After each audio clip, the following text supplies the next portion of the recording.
Okay, we're live. Hey guys, Right, Frank all right. here. Frank with Tithely. It is great to be with you Monday morning, 9 a.m. Pacific. And we've been doing these shows consistently. We were doing them every day for a while. Now we're doing them every Monday. And it's been just such a good time talking with, pastors and different kinds of church leaders from churches all over the place. I think we had our first Canadian church leader. Hopefully we'll get one from Australia here soon. But we serve churches all over the world. And today I'm joined by Pastor Curry. Pastor Curry, it's great to have you on this morning. Man, thanks for having me on, man. It's an honor. Yes, this is going to be fun. And so, Pastor Curry, you lead Life Changers Church out in kind of close to Cincinnati, Ohio, it sounds like. Yeah. Or it's Fairfield, is that right? Yeah, Fairfield, Ohio. Yeah, it's a northern suburb of Cincinnati. That's right. Well, man, I love to give everybody that's kind of joining live a chance to hear a little bit about our guests. So I'd love for you to tell us kind of how you got into ministry, how you got into the church out there, what your church is like, all those kind of things, just so everyone can learn about you. Okay, excellent. Thank you for that. And hello to everyone that's watching, wherever you guys are watching from. And as I was mentioning to you, Frank, before we came on, so I'm originally from Milwaukee, Wisconsin. That is not where I was born, but where I was raised. Yeah. And so, for many years, and it was at the end of the 90s. I didn't grow up in church. I wasn't a church kid. And but in the late 80s, my father came to the Lord, or back to the Lord, and started sharing the gospel with me over like through the 90s. But I was raised in the hip hop era. So I was trying to listen to Tupac and Biggie. I wasn't trying to listen to my dad. And so, through a number of circumstances and events, man, at the end of the 90s, the fall of 97, I ended up coming to the Lord. And actually I came to the Lord in prison. I ended up getting into trouble. Yep. Dropped out of college, ended up going to prison, and came to the Lord and learned that the things that my dad was telling me, the Lord's got a plan for your life. He wants you to do something or whatever. It came full into my view, at that time. And so I was incarcerated for almost 2 years. And during that time is when I really came to know the Lord and was called into the ministry. And so when I came home, I went back to Milwaukee and just got planted in a really good local church. Yeah. And, started learning about, just the things of the Lord there, getting discipled and trained there. And it was during that season where the Lord called me into to pastor. I was just kind of a church worker around the time, but the Lord called me to the ministry during that time. And so then probably over the next maybe 9 years or so, loving my family and serving in the church and just growing in my faith. And then I think it was in 2006, I had a dream in the spring of 06 that the Lord told me he wanted me to move to Cincinnati, Ohio to plant a church.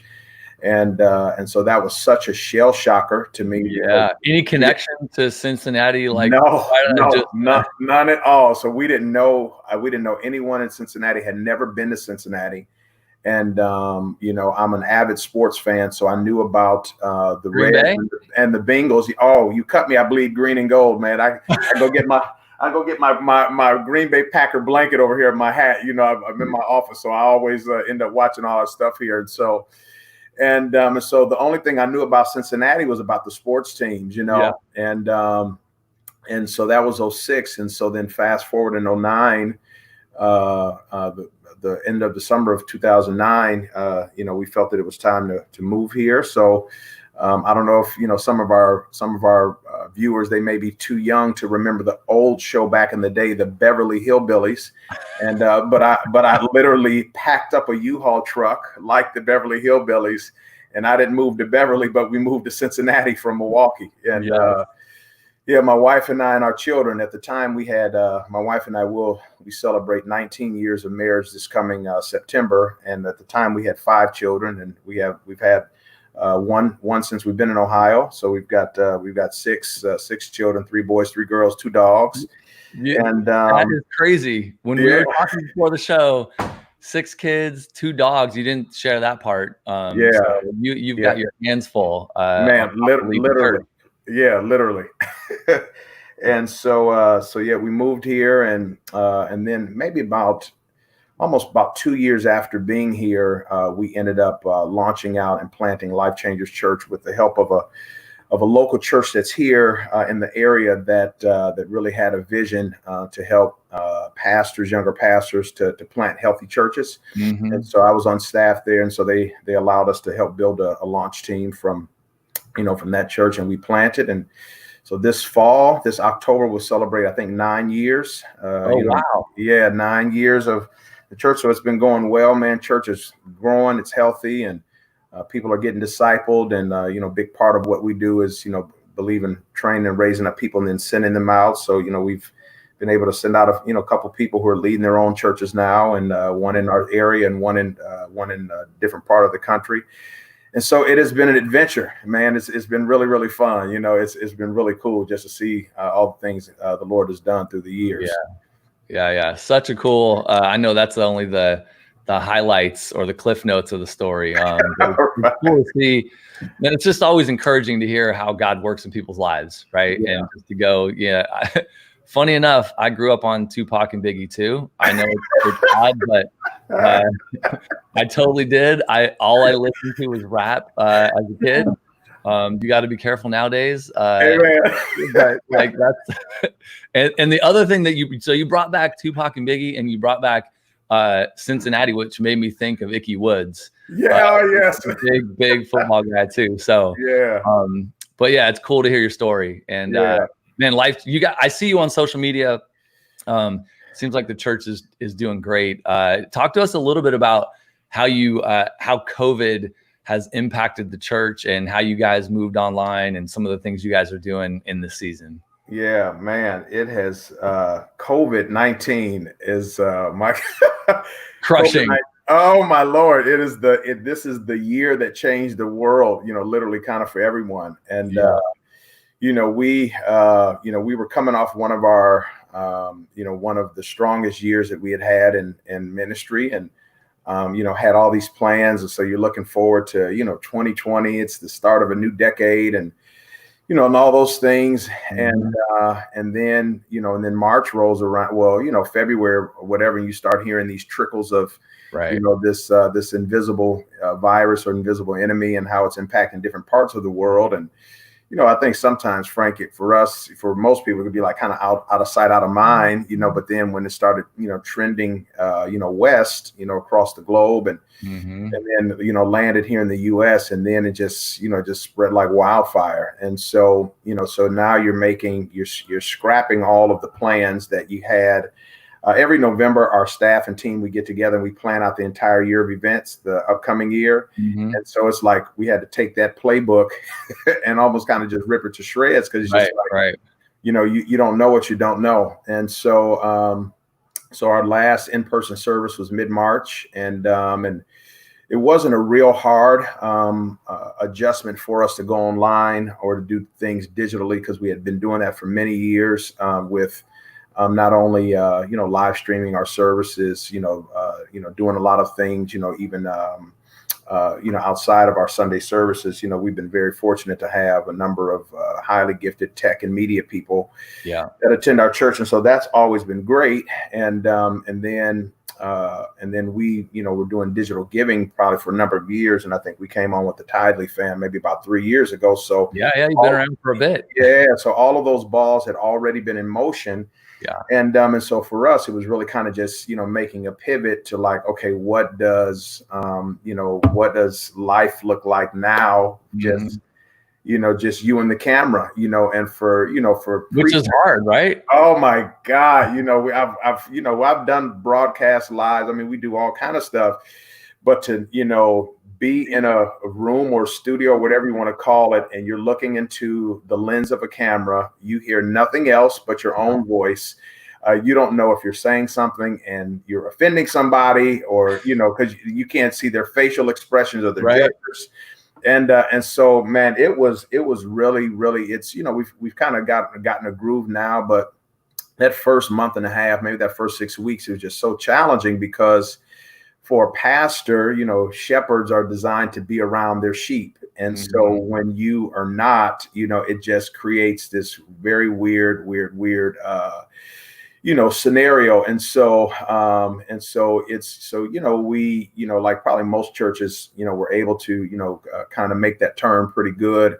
And, with, teaching and, all that kind of stuff, our worship and media teams, we had to start creating, video content, Yeah. and so, our worship team, they every week they're creating a worship video. And so, you got all these moving parts behind the scenes, which like one video literally takes almost a week just to, shoot it, edit it, cut it, produce it, make sure that it's, good quality for the broadcast. And Right. we've created content for children's ministries and youth ministries and our singles ministry, and then all of our media people are behind the scenes, editing and getting everything ready for, this completely virtual online experience. Right. So it's definitely been a challenge, and it still is, to a certain degree. I just think that, I know for me personally, I was telling our church this, I think on the broadcast this past weekend, it's been like a roller coaster of emotions, so you're trying to make sure that everyone else is okay. You're schooling, everything, you're locked down at home. So, right. Everything is, you can't go anywhere, right? Homeschool is a whole nother oh thing, my God, man. Listen, there have been numerous times where my wife and I'd be like, oh, honey, come on, let's jump in the car. And, we leave the kids here, go, grab a bite to eat, and literally get in the car and forget, like, oh, we can't, right? We can't go sit down anywhere, Yeah. And so those things, man, so you just sit in the car. You just like, we're not going back in. We're just gonna here. You sit in the car, or if there's, and most of the stuff that was open at the time when Ohio first got shut down was just like all fast food stuff. So our dates consisted of going through the drive-through because you couldn't go in, get whatever, and parking in the parking lot and just and eating in the lot. I don't know how romantic. Chick-fil-A and In-N-Out out here. Yeah. That's yeah. So that's been it, but it's definitely been challenging, man. Just a roller coaster of emotions, because you want people healthy and safe. And I think for any pastor, especially a senior pastor, you want to, walk this a good balanced line between faith and reality. We know that, the just live by faith and we walk by faith, not by sight. But at the same time, you're not making a decision to open a church, reopen the church, or close the church based on your health or your status alone. You're doing that for the collective good of an entire body or congregation, Right. And, and everyone has different health challenges, whatever. You're not privy to all of the details of their health background. And so you kind of just sit put until, you really feel like, that, things have kind of blown over a little bit, where you can start to incrementally, kind of do some things, just ministry wise. And so we haven't been in a rush. And,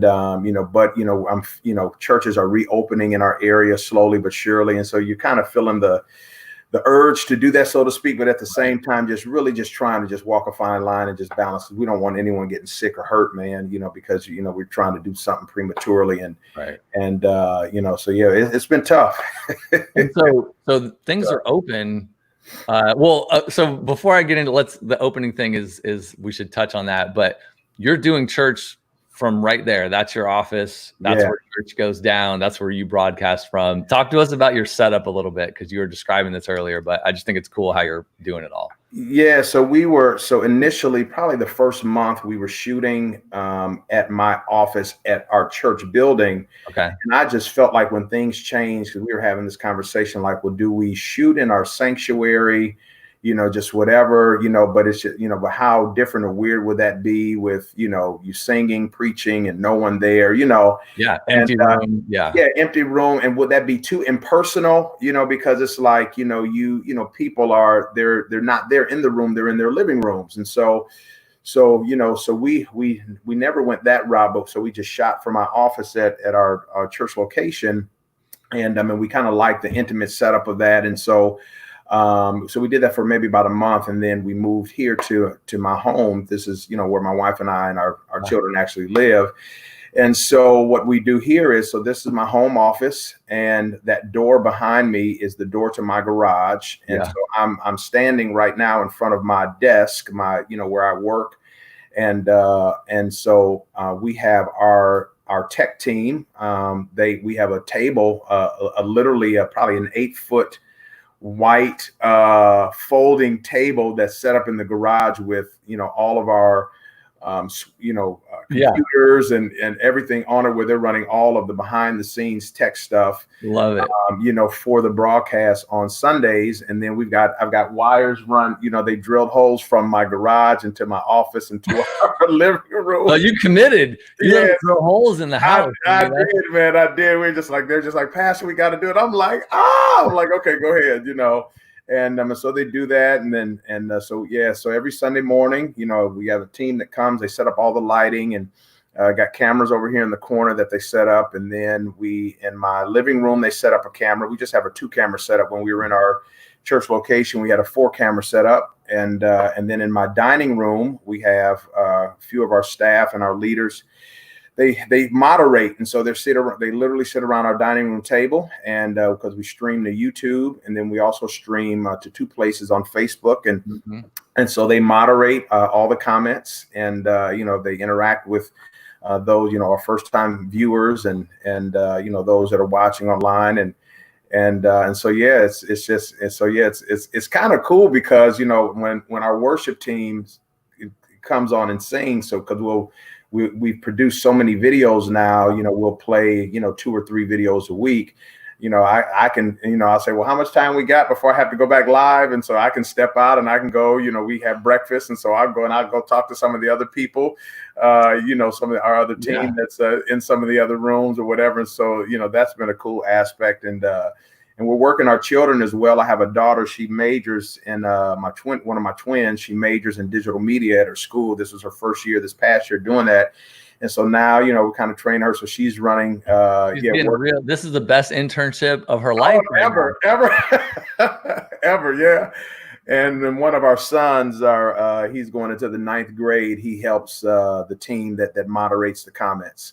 So it's been interesting, man. It's cool because we've been able to save money, being here, having, low to no overhead, but it's also kind of like, we need to change the pace and change the scenery, I think churches are learning a lot when it comes to like digital media and just doing church online and everything that means. Yeah. But it's also the hardest time ever for the church, because we like to be with each other. Like we're meant to be with other human beings, like physically in each other's presence, and, not being able to hug people and talk to them and kind of get those like encounters that you wouldn't have if you weren't seeing them at church, I think all of us are missing that. Yeah. And it's so awkward because, we've had like a couple social events, like we did like drive-through communion. And so like, people came out and they stayed in their car. I streamed on Facebook in a group that we have and whatever. But then, so we've done a few things, but then it's just like, you're so excited to see people and to see the people that you love and you do life with, and you lean in instinctively to give them a hug, and they're like, oh, no. You're like, oh, are you a handshaker, hugger, fist bump, elbow? They hit the gas. As soon as you leaned in, they just stepped on the gas and they're like, we're out of here, Pastor. This is... Hey, man, it is so socially awkward. It's just like, okay, I saw one church, I was like, oh, this would be a cool idea maybe to do. They created pins to give out to their members and their visitors. I accept hugs. It'll have like a thing with hugs with a line through it. Yeah. I'm a fist bump only. I'm a handshake or whatever. And so I was like, we may have to do that. Like warning signs for people. Yeah. And I forgot to mention at the beginning, speaking of just social engagement, every show, for those watching, for everyone who's attending live and watching, we always give away a pair of AirPods just for engagement. We like to kind of get people chatting and sharing it. So if you're on YouTube or on Facebook and watching us, throw us a comment or share it into your feed, subscribe to the channel, those kind of things. And we always pick one winner, and then we'll send it out in our email to announce the winner. So nice. Any love you can give the show is greatly appreciated. Awesome. For those watching right now. Pastor Curry, let's talk about like going back for a minute, because you touched on that. So things are opening it up in Ohio, so churches can meet physically again. But that's a big, it's a big debate on how to go back, when to go back, what it looks like. So how are you guys thinking about it? Yeah, so it's real crazy because in addition to serving our church as the lead pastor, our church is also part of the Assemblies of God, and so I'm involved in stuff around our city, around the state, and then I serve as a coach for the Church Multiplication Network around the country. And so you have all of you have Mike McQuarrie, shout out, right? Oh yeah, those are my peeps, man. And so you have so I'm in all of these groups on Facebook. And of course, like every state has different regulations based on, what the leaders of their state have decided. So people have been arguing or saying, oh, well, you guys are opening too soon. You're doing this, you're doing that. And so it's been good to see, learn from those who have opened, are set to open, who've been open, since maybe the end of May, so on and so forth. So you can kind of learn, what's going to feel right for you all as we, prepare to open. There's been some churches that are doing things like every person that comes in, they're scanning the temp and having hand sanitizer or whatever. And then you have some that aren't doing that, but they're, making all of their staff and leaders and volunteers wear masks and, taking their temperatures and, obviously, sanitizing between services. Before COVID, we had 2 services in person, 9 a.m. and 11:15.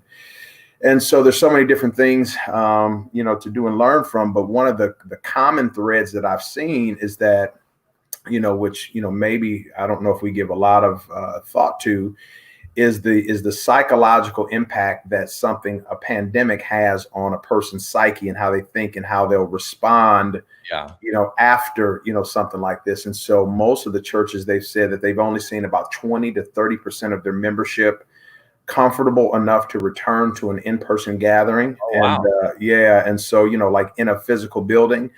And so some churches, because they've, learned from some of these other church examples, have made the decision to stay with like drive-in services or stay with, there's a church in my area, they're doing rooftop services. And so they're on the roof of their church, and they're, and they're doing everything from the roof, and everyone is in their cars on the grounds. And there's some churches that have rented parking lots, and they're setting up, it's given a whole new definition to set up and tear down church, where they're setting up platforms. They're renting porta potties from like the local sanitation place and doing that kind of stuff. And so I'm just like, man, you try to, figure out. So one of the things that our team have talked about and decided, we just know that when we regather again, that we're definitely not going to just go back to things as usual or normal. So we know that we probably won't have children's ministries or youth ministry for at least a few months. Mm-hmm.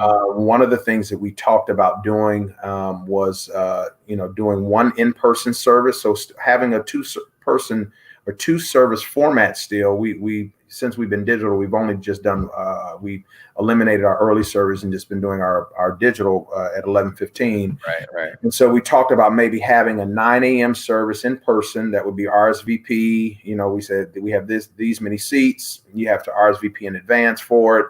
And then we'll, implement certain, COVID-19 protocols and make sure that everyone is, the place is staying sanitary and everyone's staying safe. Yeah. And then maybe after that, instead of trying to turn the building and get everything, re-sanitized or whatever, to have a second in-person service, we thought about just staying online with our second service. Mm-hmm. And because we've, it's been really good. We haven't, we've probably advanced a lot more, since being all digital. Versus. Are you seeing, like, how many people would you have, on a typical Sunday worshiping with you, and what do the numbers look like in the online world? Like, have you seen, So typically between our 2 services, before we shut down, we were almost right about the 350 mark.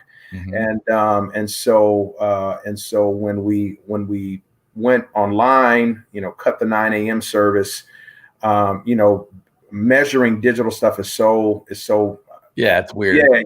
Funny and finicky, you know what I mean? Because you got like, first time viewers, people that are, all of our one of our media girls, she's like, no, this means this. And, they've stayed engaged, just whatever. Right. But one of the things that we've really picked up on have been people from across the country and around the world. So like I do. So our midweek service has always been on Wednesdays. Mm-hmm. And so what we do is, we don't do a service now. We do a premiere video. And so we stream that out.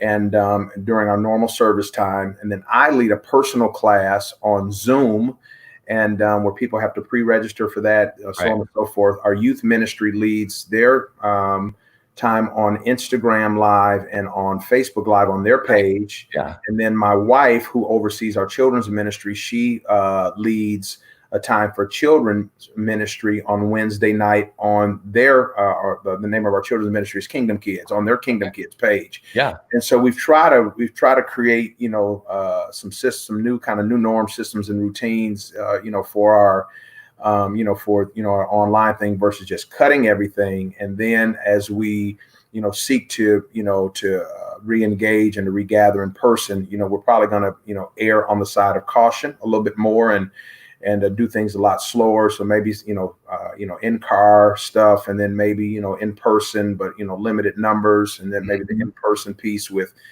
keeping the digital service or whatever. But it's just like, you know that it's the right thing to do, but you kind of hate to do it because you want to be back, with your people, with your family, No, I get it. And I've heard definitely both sides of the, don't go back at all until church can be just like it was before. Right. I had heard that kind of far extreme. And I totally understand that thinking, because in people's heads, when they go back to church, like they're all going to be thinking of like the experience is what it was before COVID. They're not going to be thinking like, oh, all these other things. Yeah. And they might be let down. But then I also understand just being super careful and not wanting to be one of the churches that, came back and then all of a sudden there was an outbreak, and they had to they had to close down and go back online. And like all, it's just tough, man. It's tough not being in the seat of being a church leader that has to figure out making that decision. I definitely have compassion for or empathy for making those kind of calls. So it's crazy. So let's switch topics, because so COVID's a big thing. Yeah. But also all of the protests, Black Lives Matter, the killing of George Floyd and many others, like all of this stuff is going down. Yeah. And you're a Black pastor at a church. I'm a white guy. We're having a chat here. My senior pastor at my church too is also a Black guy, and he's amazing. But I'm watching church leaders trying to lead through this time and trying to kind of help their church. So I would just love to hear from you. Like, how are you teaching the church? How are you, helping people? And I don't know what the demographic kind of makakeup of your church is, but a little bit about that. How are you helping the church through these times and helping them grow? Yeah. So when the Lord initially called us to Cincinnati, after I got over the initial shock, I'm like, okay, like, why Ohio? Why Cincinnati? And the Lord answered my question with a question, and He said to me, this was March 1st of 2006, Frank. He said to me, "What are you going to do about the racism in Cincinnati?" Mm-hmm. And I'm just like, what? I didn't know anything about the city, so on and so forth. And so, fast forward, I moved here in 2009, and the Lord sets me in a church that was predominantly white at the time. And when I relocated here to Ohio, and so I've always been able to, even since I was young, been able to kind of cross cultural bridges between a variety of different ethnic groups. I don't feel uncomfortable being around any kind of group of people. Yeah. And so it's part of our church's DNA and our call to build bridges, across the ethnicities.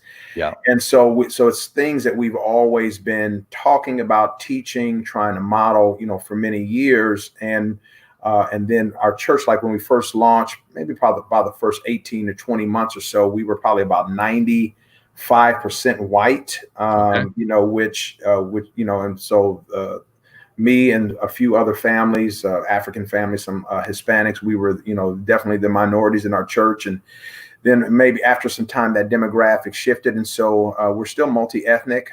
We probably have about 65% African American, but we have African families, white families, Hispanic families, families from different parts of, from different countries in Africa. And so because of, this different ethnic makeup, we've always tried to be on have foresight to try to kind of cut off at the past things that we know that could be cultural hotspots or sensitivity, particularly like elections. And so, every presidential election cycle, I'll have to reteach, like I taught yesterday on our broadcast, the power of one, the power of unity, right? The unified church. And remember, Jesus has called us to be a unified body of people. Right. And so every presidential cycle, you'll always have, particularly if you lead a multi-ethnic church, you'll have people that they're never, ever going to view things the same politically. It's and so since we know that that's a reality, how do you get people who you love, that you lead, who are more right-leaning, to not denigrate and demonize those who are more left-leaning, right? And you know what I'm saying. And so it's always, oh my God, it's you got all of it, right. And so that's the norm, just dealing with that. And then the election of our current president, Donald Trump, and just, the challenges that has brought, because he's very vocal, and people obviously are vocal about him, probably hate him more, all kinds of people than most presidents in modern history. And so now we're in a presidential cycle, and then you add the pandemic on top of that. That's true. That's a whole, that's and then you add the George Floyd homicide, and then you add the racial riots. And so it's like a recipe for like disaster. And especially because you're not together physically. And so everyone is being fed stuff through the media, right? So whatever your preferred media outlet is, newspapers you read, blogs you follow or read online, so everyone is arguing about Black Lives Matter, all lives matter, blue lives matter, all of this stuff. And then you're not, and then you don't have the face-to-face interaction where, it's harder sometimes for people to just be angry when you're actually physically together. And so you have to get, you like something lets down a little bit, like it's human, right? It's like, okay. It's like, I know we were fighting on Facebook about whatever, but it's like, I do love my brother. We sing on the worship team together, whatever. And it's like, that's gone. So it has just exacerbated the problem. And so we really try to, be intentional about, addressing, issues and matters of injustice, being vocal and visible about that, and helping, certain segments of our population in our nation, or people that you're connected with or tied to understand that there are institutional racial or racist practices that still exist today. And I just share from my own personal life and personal experience, and have people say, hey, you make the call.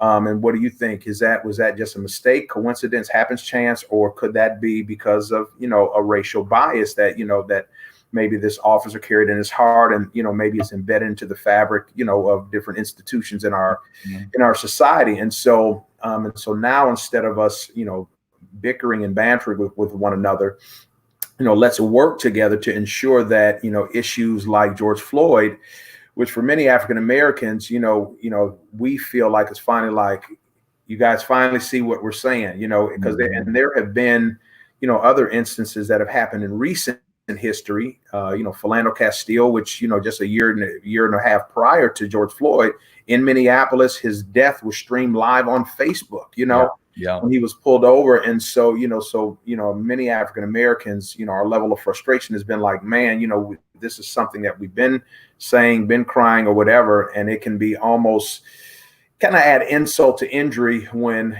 people are pained to a degree because of these systemic practices. And then we say this is happening. And then to have people, senselessly retort, well, he shouldn't have, or he should have just obeyed, or he should have just, just whatever. And so it's taken a lot of patience. I don't know how many times I've posted and reposted James 1:19. Be slow to speak, quick to listen, slow to get angry for all sides. Because if you just dig your heels in on one side of an argument or conversation, what will end up happening is the devil at the end, he ends up winning, because he knows that a house that's divided against itself can't stand. Yeah, And right. he's using these things to drive a wedge, not just in the world, but also in the church. And so we have to, patiently have conversations, with people that view different than we do. Be okay if in that conversation, if that doesn't change. And, but to just say, hey, if this is something that you can't get on board with, in the sense of wanting to affect change by you assisting in these matters of injustice that affects this ethnic group here in our nation, then would you just continue to pray for us as we continue to walk out matters of injustice in our country. It's been tough. Yeah. Honestly, man, Frank, this has probably been harder than the pandemic. You know what I'm saying? I can't. Yeah, I can only imagine that. It's just challenging. Like it's challenging. I'm even, I'm a dad. I have 3 boys. So all this is happening, and I'm like, man, how do I help my kids? I've been a Christian for, going on 20 years, and I have my story. I'm still like, okay, like, how do I help my kids be even better? Right. Like and we know Jesus is the answer, but we also know that like just doing that is one of those like flippant kind of comments, I think, right? It could be perceived that way. Yeah. So, but I'm sitting here going like, how do I help my kids, and how do we help them love everybody and not have any of these kind of biases based on how they were raised, where they were raised, right? With no like racism, like being planted in them, but just like because of how it was, like just the circumstance they were in. So they have these sort of unconscious biases built into them, and there was no sort of ill will or bad intentions around it. It's just, so like, how do we help them? Like, how do I help my kids? That's what I'm thinking. Like, I can influence my kids more than anybody, right? My wife. How do I teach them to love everybody, to have great relationships with everyone, to care for everyone, to care for the underdog, to care for the minority, to care for their neighbor, right? Like, it's what the Bible teaches us, is to love our neighbor as ourselves. Like, how do I teach my kids to do that? Right. And that's, for me, that's, I know there's more to it, but I'm like, man, at least I can work on it in my family. And that's, I feel like I've been. Yeah. Because it's been hard, man. Same thing with, just being a, father to, 6 children biologically. And, I've, told friends of, from different ethnic backgrounds through the years, I said, guys, we have to have conversations with our children. I said, especially our African-American male boys, I said that you never have to have, and I'm not asking you to feel sorry for me. I'm just telling you the fact it's a way of life. Right. And, but racism, Frank, is really fueled by ignorance. And so, and so how we start to remove our racial biased lenses is by not just empathy. That's definitely a start, but also by learning about other groups' realities, right? And so so I was sharing, for example, when some of the stuff really kind of jumped off with the George Floyd death, statistics and information from what we typically call Black history or African American history. And I would always hashtag it, Black history is American history. Right. And we've never, as African Americans, we've never wanted our separate history. We've only wanted to be included in the American dream. Right. But it's kind of like, with all of the, the issues that have occurred, since really the founding and the inception of this nation. And, and then when Blacks were first brought from Africa, to the Americas in 1619, we have always fought for, equality. African Americans want, the same opportunities, that other Americans have had. And we've made tremendous progress, but there's still, just a lot more progress that needs to be made. And so it seems like for many people that it's like, oh, we're trying to snatch American history, or we're trying to do this, or, I've heard, people say things about they're trying to destroy our heritage. And I said, no, we're trying to help to educate and weave in so you can understand, just the plight of, Black Americans in our nation. That has not been, it's not been far gone. I was sharing with, maybe I think a week or 2 weeks ago, they celebrated, it was like 1967 or 68, where racial racial intermarriages were finally made legal in North America, and they called it like Love Day. And there was this Black and white couple who were legally married, and they were banned from the state of Virginia for 25 years because they just fell in love with each other. You can't, color, love has no color who you fall in love with. And so their case had to go all the way to the Supreme Court, and it was finally ruled that, that it was unconstitutional to try to ban. That was like 67 or 68. Right. You know what I'm saying? Yeah. Or Blacks, having the opportunity to vote for the first time, and have rights, in 1964. My parents, were alive then. My grandparents were alive then. So we're not talking about a really far long distance, right. And so it's a generation or two, right? Yeah. Just have that education and have relationships with people that are different than us. Yeah. I mean, not just Black, white, but just period, so that we can really understand one another, so we can walk together, Yeah. Did you, when all of the protests started happening, did you address it directly with the church? Did you, you kind of that next Sunday, go after it and then kind of continue, or what, and maybe what are you even doing, now that we're, a number of weeks in? Yeah. Yep. So definitely did, have taught each week on something. So not in a series, but definitely, I think that we can't turn a blind eye to what has happened and what is happening. Mm-hmm. And I think that's one of the worst things that a church leader could do in this hour, just because it's in our face, right?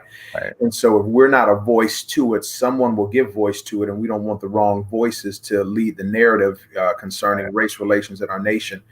And tackled it head on, always trying to shift people back to a biblical perspective and how things are supposed to be done. And in terms of, people that are part of God's kingdom, eternal kingdom, but then also saying, hey, there's nothing wrong with, fighting for justice or speaking out against matters of injustice, because the Bible says that the foundations of God's throne are righteousness and justice. And so, tackle that, week to week with different things, just as the Lord kind of just put different things on my heart.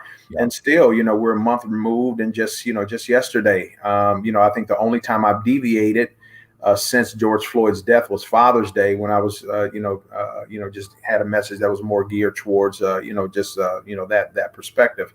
But even yesterday, John 17, Jesus prayed that we would be one. And so, but we have to give the feet to the faith that he had, because we have to stay as one.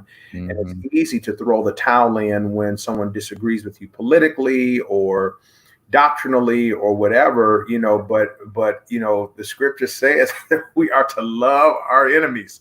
Right. Bless those that curse you, pray for those that despitefully use you and persecute you. And we don't get brownie points from the Lord for loving people that are easy to love, right? It's like, no, the people that are hard to love, the people that are getting on your nerves, the people that you're getting tired of posting or saying whatever, those are the ones that we need to dig in and have relationship with and do life with. So definitely haven't run from it. We've, tried to run head forward to it.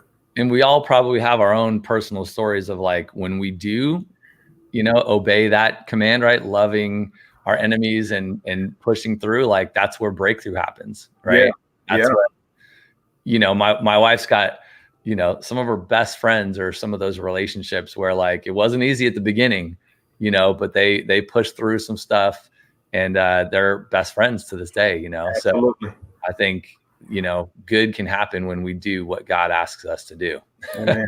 Loving our neighbor, loving our enemies, eventually, we learn a ton, and big time breakthrough can happen in those moments. Amen. Yep. I'm fighting for unity, Frank. I'm fighting for it. Man. I love it. So let's, we've been on a little bit longer than normal. I hope folks are enjoying this. I definitely am. Pastor Curry, I appreciate just how thoughtful you are, how considered you are with kind of these topics, because it's super important. maybe just to wrap it up, because we could probably keep talking on this for a while, but to wrap it up, how are you working through kind of the tech burnout aspect? So church has been online for 3 months now. Yeah. We got really intense stuff going on and we can't be in person. You've mentioned that. And I think people are just burning out of doing things online. What are you guys doing to combat that, or how are you thinking about it?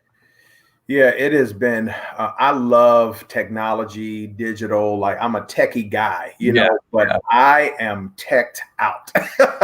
And, because, I just did my first wedding this past weekend, my first in-person wedding. Okay. I was like, did you do a Zoom wedding or what'd you do? Yeah, but I think all year long, but all of the premarital counseling was on Zoom. There was a couple that attends our church. They had maybe about a month back or so, they had their 10-year wedding anniversary. So they did a vow renewal. But we did that online. And so it's just like, everything has been online, and it's been very, very tough you realize you kind of have to do what you have to do. But tech burnout definitely is real. And so some of the things that I've tried to do is, when times where it's not required for me to be online to try to pull off, but it's hard because I'm in school also, and that's online. You know what I mean? And our kids. Wait, did you just say you're actually in school? So you have 6 kids, leading a church through the craziest times ever, and you're just decide to go to school. And I'm in school, and that's online, right? So the computer, man, is like frying my brain. Yes. But my wife has been such a big help to me, because she will pull me away, like after we're done. I've got a massive project that's due tonight for my final class. Yeah. And so, but after we're done, she was like, I know you're gonna be working on your project or whatever, but you gotta go to Costco with me. And so she's pulling me away. And so, she pulled me away about a week or so ago, because I told her, I said, I need she's been telling me for years, I need a hobby. And because I'm a very kind of like intense person, like once I lock in on something, I'm locked in. And so I was like, I think I want to watch birds. I said, it's just something very fascinating about birds. And so all my kids, Frank, they're like, dude, you're old, man. You can't be watching birds or whatever. My kids would probably laugh at me too. They're like, is it a Pokemon? Like, can you catch it on your phone? Is it that kind of? And so I downloaded this bird app, and so I'm going to buy some binoculars, and then you learn about these birds. And so but my wife has been making me walk with her, around our neighborhood, to exercise, and pulling me away from things. She's just like, you have to give your brain a break, because you'll be completely just tapped out. And so I thank God for technology. When one of the papers I had to write for a previous class that I had was on previous pandemics. Mm-hmm. And then I wrote on the one that happened in 1918, 1919, 1920 with that Spanish influenza. And just think, they didn't have online giving. They didn't have tech stuff like we have. And so like video calls, like, come on. So they were completely detached, completely disconnected from one another. And so I was just thinking about, man, how hard life had to have been during that time, just for church leaders. And because, you're probably communicating everything with snail mail, or maybe, a house phone or whatever. And so I'm very thankful for the digital advances that, we have in our current times. And but I'll be glad to, when we kind of are able to go back and have it, not be the primary mode or medium of communication, and just kind of be a subsidiary one. No one's going to get on a video chat. Like when we have a vaccine, right? Like when we're at the point where we can be totally safe. Right. People are just going to stop using video. They're just going to go. Correct. Real quick, last question. How has giving performed for you guys through this season? You were already doing online giving. You've been with Tyler for a number of years. Great customer. We super appreciate you guys. But then this is a crazy time. So what have you seen with respect to giving? Yeah, so we had been, so even before we were with Tyler, we were online, and so one of the we just had digital giving, and the thing that made us really your company attractive to us is because what we were doing at the time was an administrative nightmare. Mm-hmm. We had like kiosks, and so people would swipe, but that was Square. Yep. Our website was PayPal. Our app stuff was Givelify. Then you had in-person giving or whatever, and so just trying to reconcile all those records. So we were like, okay, we need something that offers options like this or similar to this, but it's all under one roof. And so literally after doing some months of research, that's how we came across you guys, where you were just I remember your breakdown. My God. Yeah, seriously. And so so we probably have had a 50 or 60% of our congregation that have been giving digitally for many, many years. And so but you have that part of our church is multi-generational. And so you have some people that just prefer to, give in person, give, writing a check or, bring a cashier's check or money order. And so now what happens to those people now that you're not in person, and what happens to, that portion of the church's income? And so on the first few weeks, we took real big hits, like any organization, every business did, losing money. And so what we did was we added into our broadcast, hey, if you guys want, if you still feel uncomfortable with digital giving, we've got two options for you. One, you can call our church during the broadcast. We've got people that will answer the phone and kind of, process your payment, walk through with you. Or if, you're still not comfortable with that, then you can mail your gift in to our church's P.O. box. And so a lot of people have done that, but a lot of people probably after the third week of after we shut down, literally shifted from the in-person giving to digital stuff, and so that's been cool to see. So we haven't missed a beat. We haven't by the grace of God haven't had to apply for the PPP loan or any of that kind of stuff. Because we've been able to meet budget consistently and haven't had to lay off. Haven't had to lay off any of our staff or anything. And so that's been still been able to do ministry and not have to completely reduce or cut things away just because because you don't have the finances to do it. So that's been a blessing, man. It's really been a blessing to be able to do that. Yeah, that's good to hear. Yeah. Pastor Curry, this has been awesome. Thank you for taking, almost an hour we've been on. So more time than I asked for. I appreciate it. I know the folks watching or listening will too. This is a great conversation. Where can folks go to check out Life Changers Church and what you guys are doing online? They can go to our website. We're real simple, lifechangers.church. And you can go on our website there, learn about our ministry or anywhere on social media. We're on Instagram, we're on Twitter, we're on Facebook. Just look for Life Changers Church in Fairfield, Ohio. And we're all those places. YouTube, lifechangers.tv on YouTube. They can subscribe to the YouTube channel, and we're in all those places, man. Love it. Yeah, you guys are, you're all about it. So I can tell you're a techie. Well, cool. If you are joining us, watching the show live or even watching the recording, we appreciate you guys. Pastor Curry, thank you again for joining us. And, everyone tune in next Monday. We'll be back at 9 a.m. Pacific. Thanks, guys. Thanks, Frank, for the opportunity. I appreciate you, man. Absolutely. All right.